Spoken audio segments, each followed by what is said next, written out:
Tukithina mbere muteteri wa Kyoto Makarina gukurukira wakiri wa Weshadra Kwambua na thiete Koti akiuga kiama kethurano na mibaka gitaraithiria ANTU MAWATHE kiri kithurano gia tariki 9 mweri uyu. Nkuruki akienda onayo gwikirwa ta muteti kiri igamba riria riri koti ria kuregana na mpumi cia giti kia urais na akiaria wakiri wawe ariuga ANTU nkuruki ya 800 MAWATHE matathurana nuntu gutai na mathaga tamakora thiria ANTU maria matikuona maria matikuthie na mamatekwegwa na mangienge kagitanio kau atongoria mamwe ni mauritie Kenya methirwe mari na UKIRI na THIIRI ni ria kesi no ya ithurano ithiete na mbere.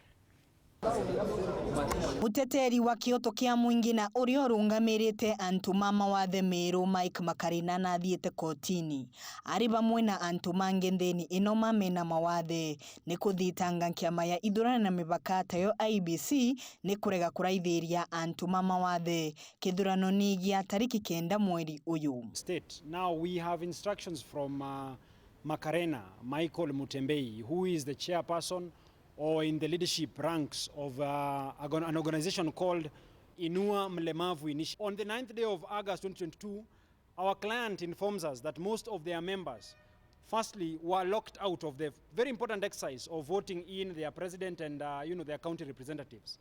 So this is the reason why we have come to court, because we have a number of blind people who are members of the Inua Mlemavu Initiative and could not participate meaningfully into the general election that were held on the 9th day of August. Gukurukira wakiri wa Weshadra Kwambua na ugite gutai na mathaga makuraithiria ANTU maria mationaga na ANTU mamena mawathe wa kwegwa na wathe ungi unde. I've called to question the election or the election results that were declared by the chair of the IBC, and to that extent they seek first to be joined so that they can participate meaningfully and help us in understanding and analyzing to what extent is free and fair as a constitutional principle for the conduct of elections in this country. ARIUGA ANTU engi MAWATHE matathurana ntuku ya kithurano.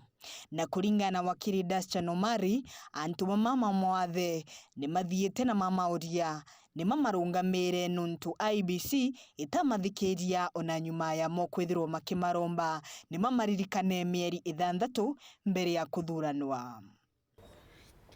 Today, actually on Friday, members of the disability group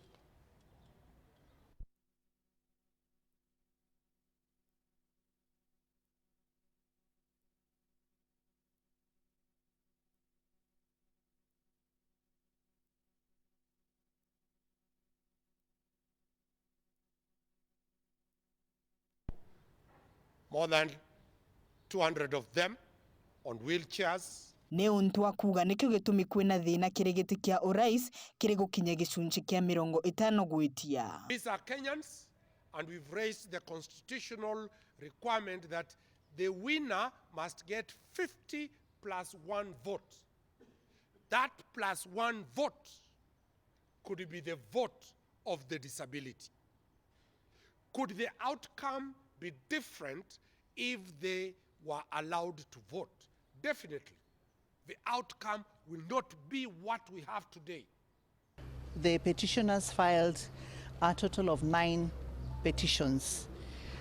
By Saturday, last Saturday, 27th of August, all the respondents had put in their responses, and as at yesterday evening, we had the petitioners again file all their rejoinders. So all the filings have been done. We have some observers, judges from the Commonwealth countries led by the retired Chief Justice of Tanzania, Honorable Mohamed Othman. We are expecting that every team will be allowed only up to 4 lawyers. It is still being negotiated, and we're expecting that the guidelines will be provided anytime now. We're going to have about 11 observers. We are going to have about 8 law clerks and the entire legal team from the Office of the Chief Justice. They'll all be there, and of course all the parties will be allowed to participate. Kagitanio kau na mwatongoria makindini mwanya mwanya ni mauritie AKENYA ni methirwe na UKIRI na THIIRI kabindi kubangira igamba ukwirigirwa kwambiriria ruyu nikiri igamba riko ria mpumi cia giti kia urais. We take this time to thank all Kenyans for upholding peace and calm during this electoral period. It is a manifestation of democratic maturity that is commendable. Let us all continue with this trend, especially in view of the intensive legal discourses that will be happening this week at the Supreme Court. We call on all Kenyans to wait until the Supreme Court processes the petitions, keeping in mind the wisdom of Proverbs chapter 18:17. Kuna mambo ya kisiri haungefanya mahali